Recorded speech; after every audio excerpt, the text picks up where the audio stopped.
আমি Mahidul Alam sir, chemistry lecturer, Shoshidul Abu Taher college. করোনার এই বর্তমান অবস্থায় যেখানে আমাদের কলেজ, আমাদের প্রাইভেট সকল কিছু বন্ধ, এই অবস্থা যেহেতু আরও অনেক দিন থাকতে পারে, সেই জন্য আমি চেষ্টা করব প্রায় নিয়মিত একটি অধ্যায় ধরে ধরে তোমাদেরকে পড়ানোর জন্য। তোমাদের ইচ্ছায়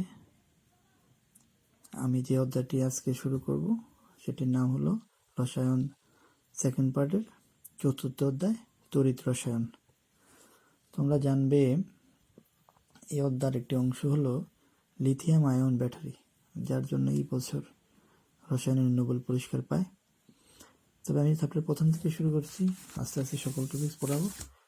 আমাদের প্রথম যে অংশটি অধ্যায় তার নাম হলো তড়িৎ পরিবাহী ও প্রকারভেদ। তো এই তড়িৎ তো জানি আমরা বিদ্যুৎ। তড়িৎ পরিবাহীর মাত্রা ও তড়িৎ পরিবহনের ক্ষমতার উপর ভিত্তি করে পরিবাহীকে প্রধানত তিন ভাগে ভাগ করা যায়। তোমরা দেখো খেয়াল করে, প্রথমটির নাম সুপরিবাহী, তারপরের নাম কুপরিবাহী, তারপরেরটির নাম অপরিবাহী। একটু খেয়াল করে দেখবে, প্রথমটা হলো সুপরিবাহী। আমাদের ঘরে যে ইলেকট্রিক তার, যার মধ্যে দিয়ে বিদ্যুৎ স্বাচ্ছন্দ্যে, কোনো বিনা বাধায় স্বাচ্ছন্দ্যে প্রবাহিত হতে পারে, সেই সকল তারগুলো, সেই সকল ধাতুগুলোকে সাধারণত আমরা সুপরিবাহী বলতে পারি। অর্থাৎ যার ভিতরে দিয়ে খুব সহজে ইলেকট্রন প্রবাহিত হয়ে থাকে। যেমন আমি লিখছি এখানে থেকে অ্যালুমিনিয়াম, আয়রন, জিঙ্ক সহ সকল ধাতু, অ্যাসিড মিশ্রিত পানি, ক্ষার দ্রবণ, লবণের দ্রবণ। তারপর কুপরিবাহী, এই জাতীয় মাধ্যমে ইলেকট্রন প্রবাহ ঘটে, তবে খুবই অল্প পরিমাণ। যেমন অধাতুর মধ্যে গ্রাফাইট, তোমরা জানো। তৃতীয় হলো অপরিবাহী, যার মধ্যে দিয়ে তড়িৎ চলাচল করতে পারে না, তাদেরকে তড়িৎ অপরিবাহী বলে। কাঁচ, রাবার, পেট্রোল, চিনি হলো অপরিবাহী। এটা হলো আমাদের পরিবাহী সম্পর্কে একটি ধারণা। আমি আগেও বলছি, সেটা হলো তড়িৎ পরিবহনের মাত্রা তড়িৎ পরিবহন ক্ষমতার উপর ভিত্তি করে। দ্বিতীয় হলো তড়িৎ পরিবহনের কৌশলের উপর ভিত্তি করে তড়িৎ পরিবাহী পদার্থগুলোকে তিন শ্রেণীতে ভাগ করা যায়। প্রথমটির নাম হলো তড়িৎ পরিবাহী বা ইলেকট্রনিক পরিবাহী। 2 নম্বর হলো অধাতব পরিবাহী। আর 3 নম্বর হলো তড়িৎ বিশ্লেষ্য পরিবাহী বা ইলেকট্রোলাইটিক পরিবাহী। আমরা ধীরে ধীরে প্রতিটি সম্পর্কে একটু একটু ধারণা দিচ্ছি তোমাদেরকে। প্রথম হলো ধাতব পরিবাহী বা ইলেকট্রনিক পরিবাহী। তোমরা খেয়াল করো, যে সকল পদার্থের মধ্য দিয়ে ইলেকট্রন প্রবাহের মাধ্যমে বিদ্যুৎ প্রবাহিত হয় তাদেরকে ধাতব বা ইলেকট্রন পরিবাহী বলে। তুমি যদি একটু বোঝার চেষ্টা করো, সেটা হলো এখানে শুধু ইলেকট্রন প্রবাহিত হবে, অর্থাৎ এখানে কোনো রাসায়নিক পরিবর্তন হবে না। ধাতুর মূল অংশ অর্থাৎ নিউক্লিয়াস স্থির থাকবে, যে কারণে পদার্থের মূল গঠনের কোনো পরিবর্তন হয় না, অর্থাৎ রাসায়নিক পরিবর্তন ঘটে না। তাকে আমরা ধাতব পরিবাহী বলি। এক কথায় বলি, যার মধ্যে ইলেকট্রন প্রবাহের মাধ্যমে যদি ওই কোষটি বিদ্যুৎ প্রবাহিত হয়ে থাকে। তবে তাপমাত্রা বাড়াইলে এর পরিবাহিতা হ্রাস পেতে পারে, কারণ আমরা জানি তাপমাত্রা বাড়াইলে রোধ বৃদ্ধি পায়, আর রোধ বৃদ্ধি পেলে তড়িৎ প্রবাহ হ্রাস পায়। যেমন zinc, iron, copper, silver, gold ইত্যাদি। 2 নম্বরটা হলো অধাতব পরিবাহী। তবে এটিও ভৌত পরিবর্তনের মাধ্যমে ঘটে। তোমরা খেয়াল করে লেখা আছে এখানে, যেসব অধাতু তড়িৎ পরিবহন করে এবং তড়িৎ পরিবহনের সময় এদের রাসায়নিক ধর্মের কোনো পরিবর্তন হয় না, তাদেরকে অধাতব পরিবাহী বলে। এর মধ্যে আমরা যে অন্যতম সেটা হলো গ্রাফাইট। জানি আমরা কার্বনের শেষ কক্ষপথে একটি ইলেকট্রন থাকে, 4টি ইলেকট্রন থাকে। 4টি ইলেকট্রনের মধ্যে অপর 4টার মধ্যে 3টা ইলেকট্রন অপর 4টা কার্বনের মধ্য থেকে 3টার সাথে আবদ্ধ হয়, একটি বন্ধন ইলেকট্রন খালি থাকে। সেই কারণে গ্রাফাইট অধাতু হওয়ার পরে সে বিদ্যুৎ প্রবাহিত হতে পারে।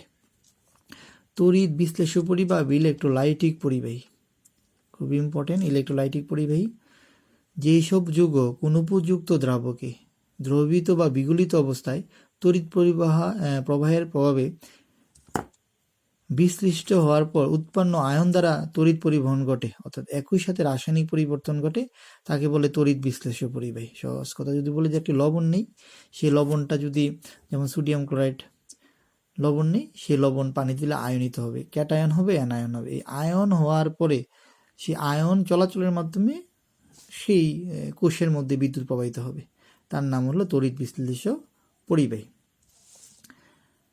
আমরা তো প্রথম শিখলাম পরিবাহীর প্রকারভেদগুলো। আবার তড়িৎ বিশ্লেষ্য, যেটা আমরা ইলেকট্রোলাইটিক পরিবাহী বলি, তড়িৎ বিশ্লেষ্য পরিবাহীকে আবার দুই ভাগে ভাগ করা যাবে।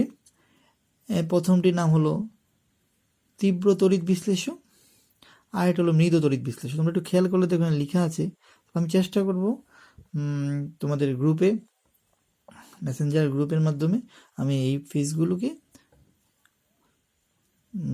তোমাদের গ্রুপে দিয়ে দেওয়ার চেষ্টা করব। প্রথম হলো তীব্র তড়িৎ বিশ্লেষ্য। এই জাতীয় তড়িৎ বিশ্লেষ্য পানি বা কোনো উপযুক্ত দ্রাবকে দ্রবীভূত অবস্থায় বা বিগলিত অবস্থায় সম্পূর্ণ বিয়োজিত হয়ে আয়নে পরিণত হয়ে যায়, কোনো অংশ অআয়নিত অবস্থায় থাকে না। যেমন তীব্র অ্যাসিড, তীব্র ক্ষার, অজৈব লবণ। উদাহরণগুলো তোমরা খেয়াল করো, তীব্র acid, sulphuric acid, hydrochloric acid, nitric, এগুলো দ্রাবকে দেওয়ার সাথে সাথে একদম সম্পূর্ণরূপে H+ আয়ন এবং অ্যানায়ন, সালফেট আয়ন অথবা ক্লোরাইড আয়ন অথবা নাইট্রেট আয়নে কী হয়ে যায়, পরিণত হয়ে যায়। আর মৃদু তড়িৎ বিশ্লেষ্য, আমরা যেগুলো খাবার খাই, যে অ্যাসিডগুলো, যে সেগুলি দ্রবণে আংশিকভাবে আয়নিত হয়, অর্থাৎ কম মাত্রায় পরিবহন হয়, তাকে বলা হয় মৃদু তড়িৎ বিশ্লেষ্য। যেমন আমরা বলতে পারি HCWH, ফর্মিক অ্যাসিড, তো সকল খনিজ অ্যাসিড, সকল জৈব অ্যাসিড, অ্যামোনিয়াম হাইড্রোক্সাইড, এগুলো হলো দুর্বল তড়িৎ বিশ্লেষ্য। তারপর আমাদের একটা অংশ খুবই ইম্পর্টেন্ট এখান থেকে দেখা যায়, সেটা হলো এতক্ষণ আমরা যা বলছি একটা পার্থক্য আকারে পড়বো, এটা ধাতব পরিবাহী এবং তড়িৎ বিশ্লেষ্য পরিবাহীর মধ্যে পার্থক্য। এতক্ষণ যদি আমরা বুঝে থাকি তাহলে আমরা সহজে বুঝতে পারতেছি। ধাতব পরিবাহী, ইলেকট্রন প্রবাহের মাধ্যমে তড়িৎ প্রবাহিত হয়। একটু আগে বললাম ইলেকট্রন প্রবাহ কিভাবে, পরমাণু নিউক্লিয়াস পরিবর্তন হবে না, বাহ্যিক গঠনের পরিবর্তন হবে না, শুধু ইলেকট্রন প্রবাহিত হবে, প্রবাহিত হয়ে সেখান থেকে বিদ্যুৎ উৎপন্ন হবে। আর আয়ন প্রবাহের মাধ্যমে যে তড়িৎ পরিবাহিত হয় তার নাম তড়িৎ বিশ্লেষ্য পরিবাহী।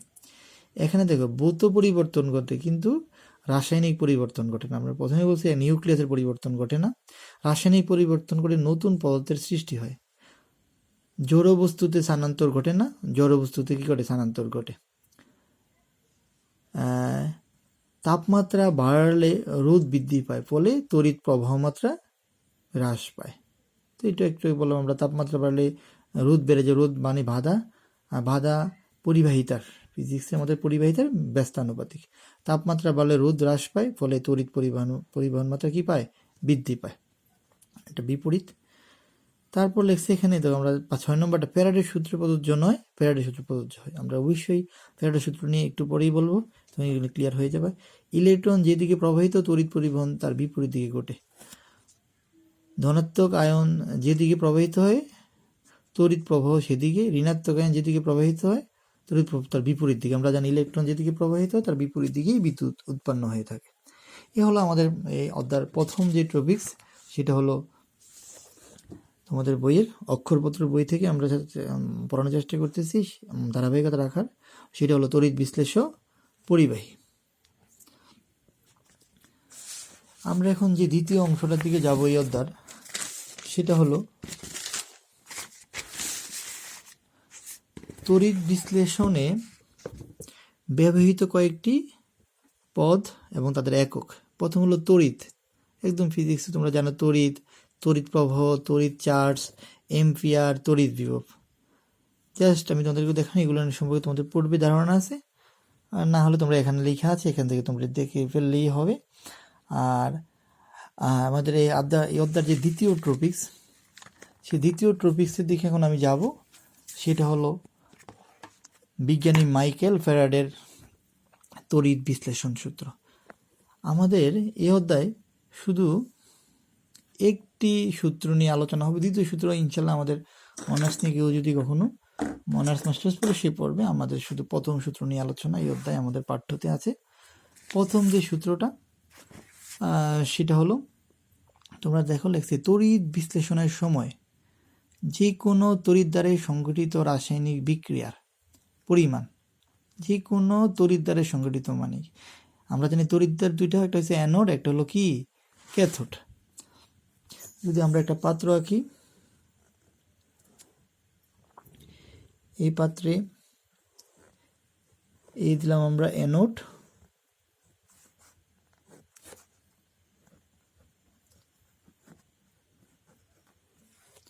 আর এদিকে আরেকটা দণ্ড দিলাম আমরা, সেটা হলো ক্যাথোড। এখন লিখছি আমরা, দেখো তড়িৎ বিশ্লেষণের সময় যে কোনো তড়িৎ দ্বারে সংঘটিত রাসায়নিক বিক্রিয়ার পরিমাণ, অর্থাৎ কোনো তড়িৎ দ্বারে সঞ্চিত বা দ্রবীভূত পদার্থের পরিমাণ প্রবাহিত বিদ্যুতের পরিমাণের সমানুপাতিক। আমরা ক্লিয়ার করতেছি তোমার এই তথ্যটি। প্রথমে আমরা একটা পাত্র আঁকলাম, কোষ, অ্যানোড, এটা ক্যাথোড। আমরা একটা ব্যাটারির মাধ্যমে এই কোষটাকে বর্তনী সংযোগ করলাম। বর্তনী সংযোগ করার সাথে সাথে এখানে থাকবে কিছু পরিমাণ লবণ। প্রথমে বর্তনী সংযুক্ত করার সাথে সাথে অ্যানোডের কিছু অংশ ক্ষয় হয়ে যাবে, সেটাকে আমরা বলি জারণ বিক্রিয়ায়। ধরো মেটাল, ধাতু মেটাল এম হলে সে এন সংখ্যক ইলেকট্রন ত্যাগ করে এম এন প্লাস তৈরি করবে, তো দ্রবণে এম এন প্লাস চলে আসবে। আর দ্রবণে যদি এম এন প্লাস চলে আসে, তাহলে আমরা বলতে পারি ওই বিদ্যুৎ, এদিক দিয়ে যখন আমরা বিদ্যুৎ প্রবাহিত হয়,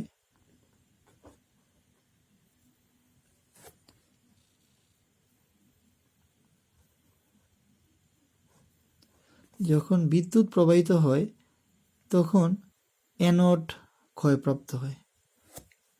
বিজারণ বিক্রিয়ার মাধ্যমে সেই এম এন প্লাস এন সংখ্যক ইলেকট্রন গ্রহণ করে আবার ধাতুতে পরিণত হয়, এর গায়ে লেগে যায়, বৃদ্ধি পায়। তাহলে আমরা দেখতে পেলাম তড়িৎ প্রবাহিত করলে যদি ডাব্লিউ পরিমাণ, এখানে ডাব্লিউটা কি, ডাব্লিউ হলো যতটুকু পদার্থ এখান থেকে ক্ষয় হয়ে পাত্রে আসে, অথবা যতটুকু পদার্থ দণ্ডের গায়ে লেগে যায়, তাকে আমরা বলতে পারি ডাব্লিউ। এই ডাব্লিউ সূত্র অনুসারে ডাব্লিউ সমানুপাতিক হবে কিউ, কারণ আমরা বলছি তোমাদেরকে তড়িৎ দ্বারে সঞ্চিত বা দ্রবীভূত হয় অ্যানোডে, সঞ্চিত হয় ক্যাথোডে। পদার্থের পরিমাণ হলো এই ডাব্লিউ, তা প্রবাহিত তড়িতের পরিমাপ, মানে কি হলো, প্রবাহিত তড়িতের পরিমাণের সমানুপাতিক।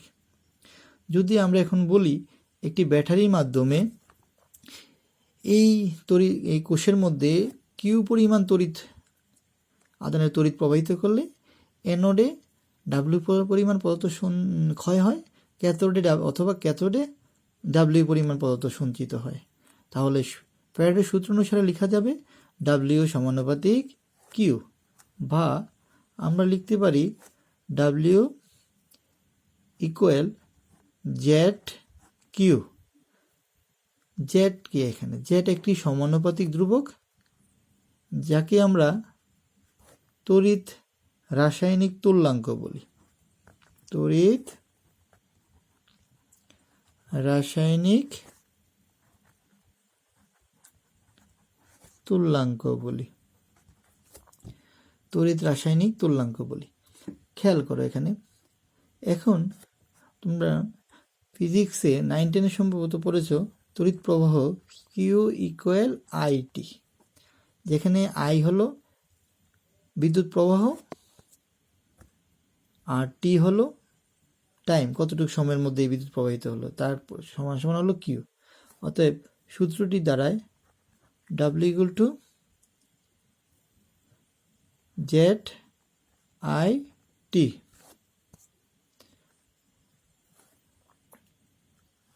তাহলে এতটুকু পর্যন্তই আমাদের ফ্যারাডের সূত্র।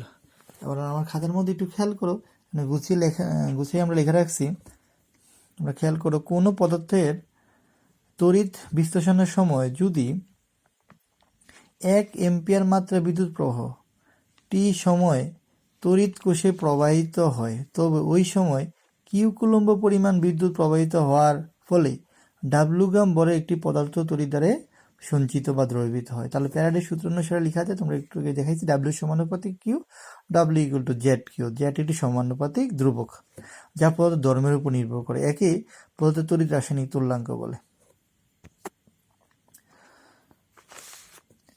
এখন তাহলে সমীকরণটি দাঁড়ায় W equal to Z IT. তাহলে আমাদের একটা প্রশ্ন জাগে, এই তড়িৎ রাসায়নিক তুল্যাঙ্ক কি? তার একটা সংজ্ঞা হলো, এখানে দেখো, যদি আমরা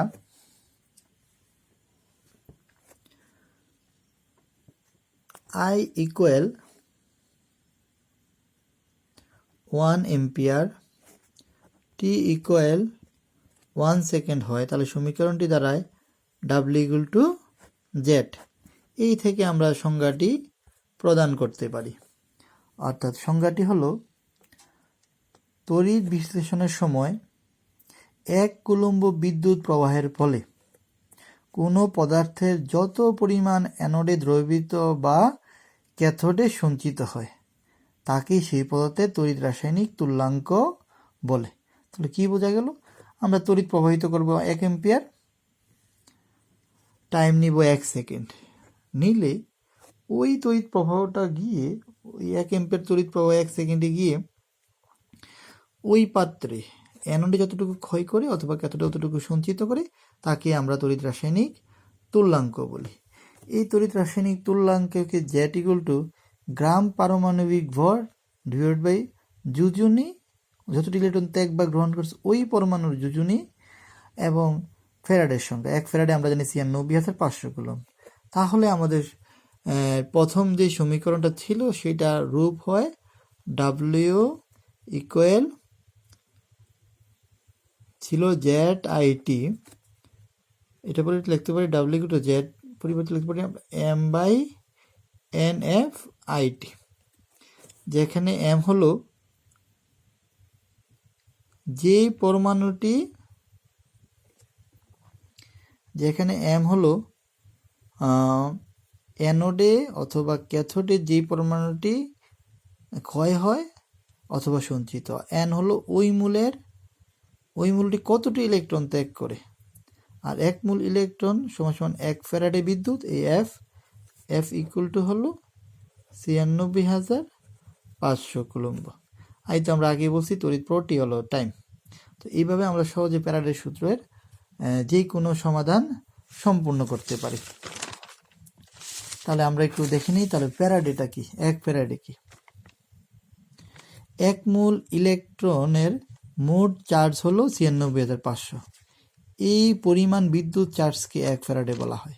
যেমন আমরা বলতে পারি 1 মূল সিলভার আয়ন দ্রবীভূত হতে কতটুকু সিলভার আয়ন এ প্লাস, অতএব 1 ফ্যারাডে বিদ্যুৎ। আর 1 মূল কপার 2 প্লাস দ্রবীভূত হওয়ার জন্য কপার 2 প্লাস জন্য 2 ফ্যারাডে।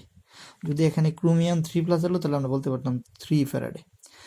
আমাদের পরীক্ষায় প্রায় 1 নম্বরের জন্য প্রশ্ন আসে, সিলভারের তড়িৎ রাসায়নিক তুল্যাঙ্ক 0.00118 গ্রাম পার কুলম্ব বলতে কি বুঝো?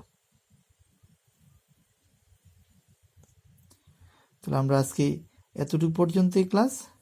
আমরা ইনশাআল্লাহ আগামী ক্লাসে এই ফ্যারাডের সূত্রের নতুন অঙ্ক নিয়ে শুরু করব। আমাদের অক্ষরপত্র বইয়ের প্রায় আমরা যতটুকু পড়াই এই পর্যন্ত তোমরা চেষ্টা করবে, সেটা হলো পৃষ্ঠা নং 499 পর্যন্ত। আমরা আগামী ক্লাসে এই ফ্যারাডের সূত্রের গাণিতিক সমস্যা, যেই মেইন শিক্ষার্থীর কাজ যেগুলো 453 পেজের যে অঙ্কগুলো আছে সেই অঙ্কগুলো করার চেষ্টা করব। তো সবাই ভালো থেকো। তো এই করোনা নিয়ে ভয় পাওয়ার কোনো দরকার নেই, ঘরে থেকো, পড়ালেখা করো, কারণ টাইম তো বসে থাকবে না, কলেজ